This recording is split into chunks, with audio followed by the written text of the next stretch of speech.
नमस्कार, आप सभी का एक बार फिर से स्वागत है ज्ञान सागर चैनल में। आप सभी को भाई दूज की हार्दिक शुभकामनाएं। आइए आज भाई दूज पर सुनते हैं। भाई दूज की कथा एक समय की बात है। एक बूढ़ी औरत थी, उसके एक बेटा और एक बेटी थी। बेटी की शादी हो चुकी थी। एक दिन भाई दूज के त्योहार पर बेटे ने अपनी माँ से कहा कि वो अपनी बहन के घर जाना चाहता है। तो उसकी बूढ़ी माँ ने कहा, हम बहुत गरीब हैं, तू उसके घर जाकर क्या करेगा, बहन के घर क्या लेकर जाएगा।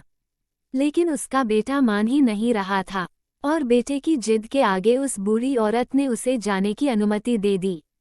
जब वह भाई अपनी बहन से मिलने उसके घर के लिए निकलता है तो रास्ते में उसे एक नदी मिलती है। नदी कहती है, मैं तेरा काल हूँ और मैं तुझे डुबा आऊंगी। तब वह भाई कहता है, मैं कई साल बाद अपनी बहन से मिलने जा रहा हूँ, उससे मिलकर आने दो, फिर वापस आते वक्त तुम मुझे डुबा देना। तो नदी मान जाती है और उसे रास्ता दे देती है। जब भाई थोड़ा आगे बढ़ता है तो रास्ते में उसे एक सांप मिलता है। सांप कहता है, मैं तुझे डसना होगा। तब वो भाई कहता है, पहले मुझे अपनी बहन से मिलकर टीका लगवा लेने दो, फिर वापस आते हुए तुम मुझे डस लेना। फिर सांप भी मान जाता है और उसे रास्ता दे देता है। आगे जाते वक्त उसे जंगल में एक शेर मिलता है।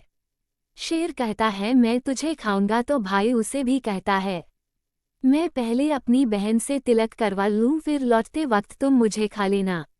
और शेर भी मानकर उसे रास्ता दे देता है। अब वह भाई अपनी बहन के घर पहुंचता है और उसे आवाज लगाता है। उसकी बहन उस समय सूत काट रही होती है और उसका सूत बीच में ही टूट जाता है। ऐसी मान्यता है कि यदि कोई सूत काटे वक्त सूत बीच में टूट जाए तो जिस बहन का एक इकलौता भाई हो वो जब तक सूत जुड़ नहीं जाता बोलती नहीं है।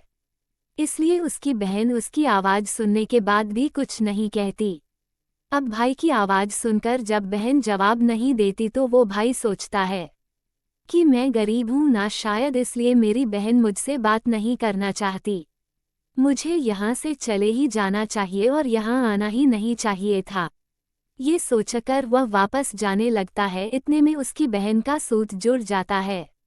वह भाई को आवाज देती है और उसे बात ना करने का कारण भी बताती है और फिर उसे प्यार से घर के अंदर ले आती है और अपनी पड़ोसन से जाकर पूछती है, जब कोई जान से प्यारा मेहमान आए तो क्या करना चाहिए। पड़ोसन उसे मजाक में कह देती है, तेल से चौका लगाना चाहिए और घी में चावल पकाने चाहिए। वह पड़ोसन का मजाक समझ नहीं पाती और ऐसा ही करती है। अब भाई को खाना देना था लेकिन ना तो तेल का चौका ही सूख रहा था और ना घी में चावल पकते हैं। इधर उसके भाई को बहुत भूख लग रही होती है। वह अपनी बहन से कहता है, बहन बहुत भूख लगी है, खाना परोस दे। उसकी बहन कहती है, आज ना तो चौका सूख रहा है और ना ही चावल पक रहे हैं। भाई पूछता है, तूने ऐसा कौन सा चौका लगाया है और चावल कैसे पकाए हैं। बहन कहती है, मैंने पड़ोसन से पूछा था कि जब जान से प्यारा मेहमान आए तो क्या करें, तो उसने कहा तेल से चौका लगाओ और घी में चावल सजाओ। भाई ने बोला, अरे मेरी भोली बहन, कभी तेल का चौका सूखा है और कभी क्या घी में चावल पके हैं। तू पानी का चौका लगा और पानी में चावल पका। तो उसकी बहन ऐसा ही करती है। फिर चौका भी सूख जाता है और चावल भी पक जाते हैं। तब वो बहन अपने भाई को भोजन करा के उसका तिलक करती है। अगले दिन उसका भाई कहता है, माँ अकेली है, अब मुझे घर वापस जाना चाहिए। अगले दिन बहन जल्दी उठकर गेहूं पीसकर भाई के लिए लड्डू बनाती है और कुछ लड्डू अपने बच्चों के लिए रखकर भाई को विदा कर देती है। सुबह जब बच्चे उठते हैं तो अपनी माँ से खाने को लड्डू मांगते हैं तो उनकी माँ उन्हें खाने को वही लड्डू देती है। लड्डू देते हुए वह देखती है कि लड्डू हरे रंग के हो गए हैं। फिर वह उस चक्की को देखती है जहाँ उसने गेहूं पीसा था। वहाँ गेहूं के साथ एक सांप भी पिस गया होता है।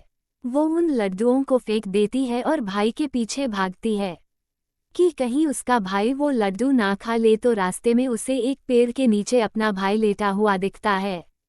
वह उससे पूछती है, मैंने तुझे जो लड्डू दिए थे वह तूने खाए तो नहीं। भाई कहता है, वो मैंने अभी नहीं खाए, पेड़ पर टंगे हैं।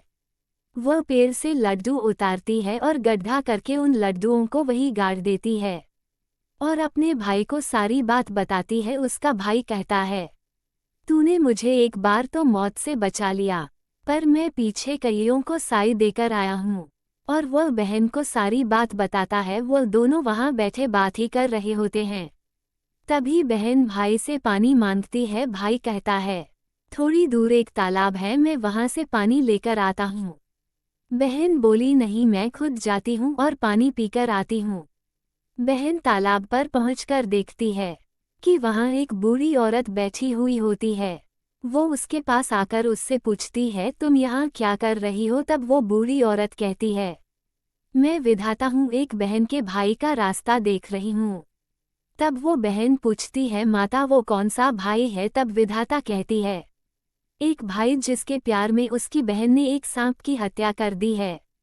वो सोचती है ये तो मेरा ही भाई है, और घबराकर उस विधाता से पूछती है, माँ उस भाई को बचाने के लिए क्या करना होगा?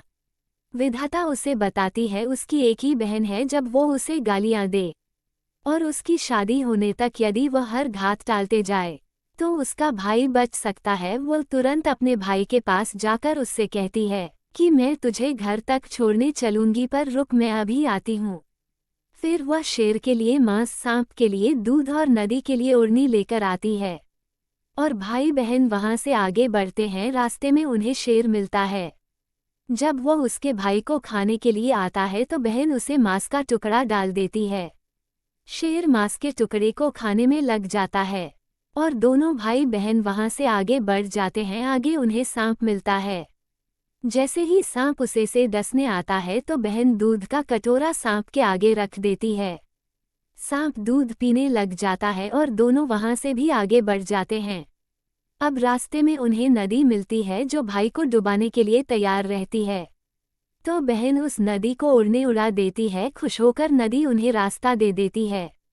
अब दोनों भाई बहन अपने घर पहुंच जाते हैं। बेटी को देखकर माँ बहुत खुश होती है, पर बहन उसी समय भाई को गालियां देने लगती है। तब माँ कहती है, इसको यहाँ क्यों ले आया? तब भाई कहता है, माँ बहन तो बहुत अच्छी थी, पता नहीं घर आते ही इसे क्या हो गया। थोड़े दिनों में उस भाई का रिश्ता आता है तो सब कहते हैं बहन तो पागल है, पर भाग्यवान बहुत है, इसके आते ही भाई के लिए इतना अच्छा रिश्ता आया है। जब ससुराल वाले सगा की मिठाई लाते हैं तो बहन कहती है, इसकी मिठाई क्यों बांटते हो? पहले मेरी बांटो। और भाई को गालियां देने लग जाती है। सगाई शुरू हो जाती है और वहां आग लग जाती है। तो बहन को पता ही था कि उसके भाई की घात है। वह तुरंत आग को बुझा देती है। शादी के हर कार्यक्रम में बहन अपने भाई के साथ ही रहती थी। जब भाई की निकासी होने लगी तो बहन बोली, अरे इसकी निकासी क्यों करते हो? पहले मेरी निकासी करो और इसको पीछे के दरवाजे से लेकर जाओ। बहन के इतना कहते ही आगे का दरवाजा टूटकर गिर जाता है। सब कहते हैं भले ही इसकी बहन गालियां देती है, पर बराबर भाई की जान बचाती जा रही है। अब भाई के फेरों पर बैठने का समय आता है तो बहन कहती है, इसकी जगह मैं फेरों पर बैठूंगी, और फिर उसे फिर से गालियां देने लगती है। इसके बाद फिर जब दूल्हा दुल्हन की रात जागती है तो बहन कहती है कि नहीं, पहले मेरी रात जगाओ। कई लोग बोलते हैं, अच्छा ऐसा करो, बीच में पर्दा लगाकर इसे भी साथ में सुला दो। रात के समय जब भाई भाभी सो जाते हैं तो रात में वहां एक सांप आता है। बहन तो पहले से ही तैयार होकर बैठी थी।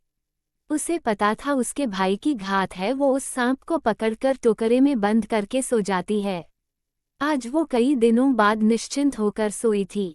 इधर उसकी माँ सोचती है कि बेटी के उठने से पहले ही मेहमानों को विदा कर देती हूँ, वरना ये फिर से शोर मचाएगी और यहाँ गालियाँ देगी। जब वो बहन उठती है तो देखती है घर में कोई भी नहीं था, कोई मेहमान नहीं था। तो वह अपनी माँ से पूछती है, माँ सब मेहमान कहाँ चले गए? माँ कहती है, मैंने सब मेहमानों को विदा कर दिया। तब बेटी कहती है, सब मेहमानों को वापस बुलाओ, तभी मैं यहाँ से विदा होंगी। उसकी जिद करने पर माँ सबको वापस बुलाती है। तब वह अपनी माँ से कहती है, माँ आज के दिन के लिए ही पालने में पूत और चूल्हे पर दूध छोड़कर मैं यहाँ आ गई थी और पागल होकर भाई को बुरा भला कहकर इसकी साथ घात टाल रही थी। ये सुनकर उसकी माँ और भाई बहुत हैरान और खुश हो जाते हैं और उसे विदा करते हैं और फिर अपने सभी मेहमानों को भी विदा करते हैं। तो ये थी भैया दूज की कहानी। इसी तरह हर भाई बहन में प्रेम बढ़ता ही रहे। तो आपको आज की यह कहानी कैसी लगी कमेंट करके ज़रूर बताएं। साथ ही मेरे चैनल ज्ञान सागर को सब्सक्राइब करना ना भूले। धन्यवाद।